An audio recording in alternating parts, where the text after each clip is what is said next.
if anyone's familiar with that neighborhood, it was just very horrific, very tough, very gruesome kind of place, kill to be killed. And a lot of my friends at that time, right now, a lot of my friends are dead that I grew up with. They're not around anymore. Else they're in jail for the rest of their life. Else they're really strung out on dope somewhere in Brooklyn.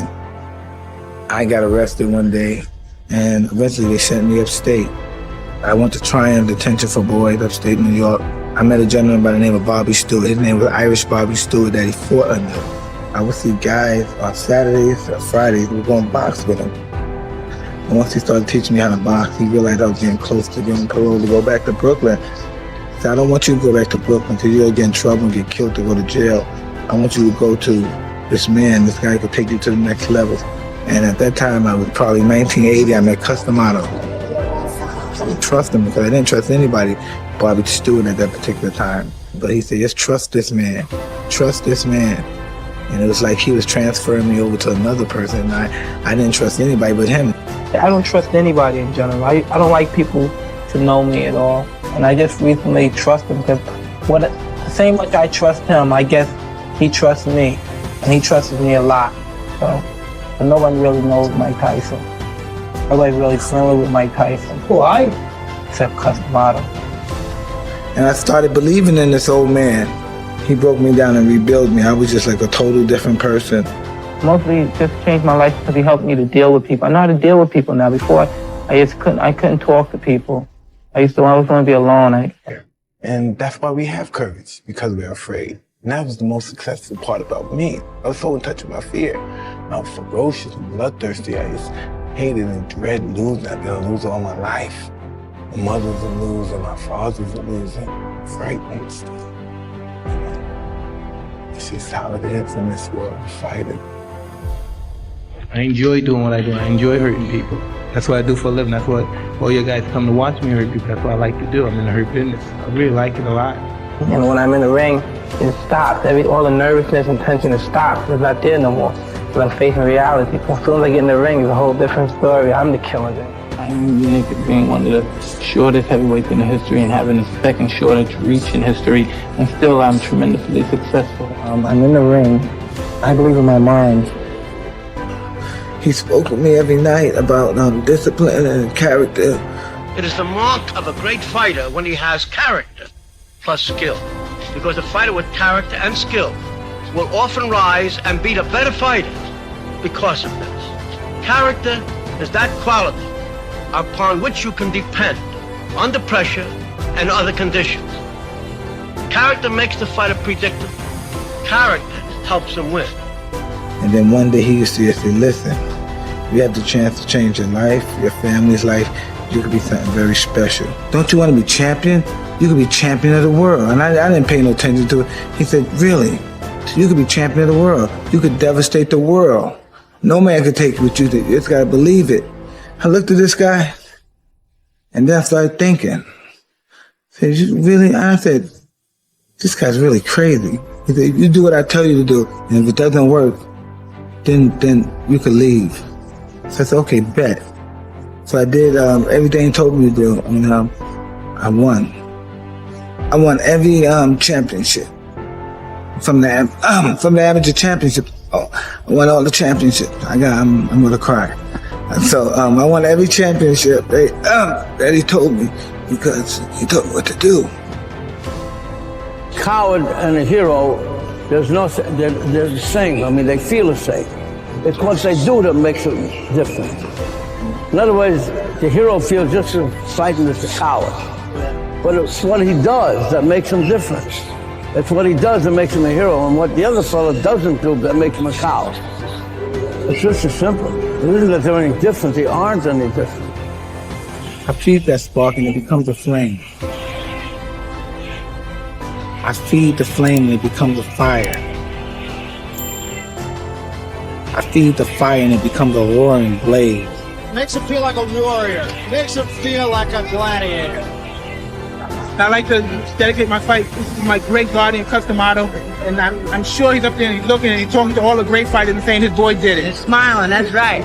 Customato, when he first saw you at the age of 13, 14, he said to you, stay with me and you can be the heavyweight champion of the world. Yeah. How do you know that? You just That's what told I me. said. I said this is a genius. You can't. Everything he said happened. Isn't it true? Everything he said happened. Right. Cus always depends on everything on character and determination. He saw I had the character, but not the experience. But he saw that I was good enough to fight more experienced fighters. Even when he won the heavyweight championship, he still slept on the couch. He had no car, no jewelry. He didn't even have clothes. I mean, he stayed in my apartment. I would wash my clothes and put on my underwear, and they're all stretched out. I say, Mike, man, get your own underwear. He said, nah, I don't want to spend any money, you know. He was the happiest kid in the world. When you look at his face back then, in every video, every interview, his eyes were sparkling. How about the 19 months off? What about it? Does it pose any problem to you? We'll see. I doubt it seriously. You take into the ring a lot of rage. You know, who cares? We're in a fight anyway. What does it matter?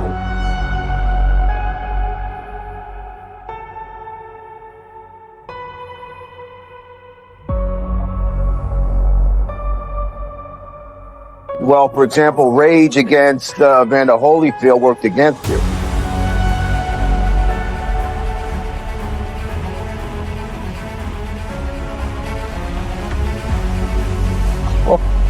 It's a fight, so whatever happens, happens. Mike, why do you have to talk like that? Well, I'm talking to you the way I want to talk to you. You have a problem, turn off your station. You know what? I think we'll end the discussion right now. Then we could. You got it. Have a nice fight, Mike. Fuck off. What the mother in the Jack, you punk ass white boy? Come here and tell me that if I fuck you in your ass, you punk white boy, you faggot. You can't touch me, you're not man enough. I eat your ass for a lot, bitch. Fuck you, you hoe. Come and say in my face, fuck you ass for everybody. You bitch, come on, you bitch. You scared cow. You're not man enough to fuck with me. You can't last 2 minutes in my world, bitch. Look at you scared now, you hoe. Scared of a little white pussy. Scared of the real man. I'll fuck with you, love me, faggot. Yeah! I lost that belief in myself once Cuss died, once I went through my divorce. I lost that belief in myself. I didn't lost that. And all these great quotes and poems. And I just lost that. I just lost that when I lost my mentor, I lost my friends. All that stuff died when they died. Well, I didn't necessarily feel like an animal. I just felt like a afraid human being. That everybody was against me. I was scared of everybody and everyone. How many times does one individual have to be asked, are you sorry for what you did? This, you know what I mean, man? Mike, you relax. You know, Mike, you relax. Ruined my life. Internally. Ruined my life. And, do you think I want to do it again? I grew up with cousins, and we never had a value for money, you know what I mean? Cut's main objective, you know what I mean? He said, just because said, money's a force of security, you know what I mean? Don't put a whole bunch of trust in it, you know what I mean? It helps to get out of a lot of problems, so you know what I mean? Don't rely on it, you know what I mean? You know what I mean? Have a great deal of independence, you know what I mean? The main objective is to be your own man, to be independent, and you know what I mean? Once you have a family and you have a wife, there's no longer you. Your family comes first. Your career doesn't come before your family. Your family comes first. You know what I mean? Fight. I had to bury my best friend, and I dedicated this fight. I wasn't going to fight. I dedicated this fight to him. I was going to rip his heart out. I'm the best ever. I'm the most brutal and vicious and most ruthless champion there's ever been. There's no one can stop me. Lynx is a conqueror. No, I'm Alexander. He's no Alexander. I'm the best ever. There's never been anybody as ruthless. I'm Sonny Liston. I'm Jack Dempsey. There's no one like me. I'm from Nairclaw. There's no one that can match me. My style is impetuous. My defense is impregnable. And I'm just ferocious. I want your heart. I want to eat his children. Praise be to Allah. Are you saying now, Mike? That's right.